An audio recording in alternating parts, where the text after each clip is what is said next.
furthering my own interest in this to see where the mine is. So whenever I take a piece of corundum from Bezel mine, for example, I could show the people and, you know, connect with the area itself. You have a much more bigger respect for the miners being here, you know. It's very difficult here. We're literally in a blizzard at the moment. The mine's that way.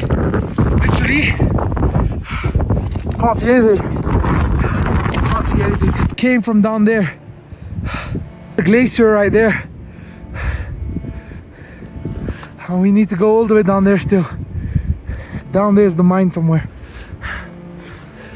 Hopefully it stops for snowing. Let's carry on. Birds flying in the snow. It's crazy. Look at that.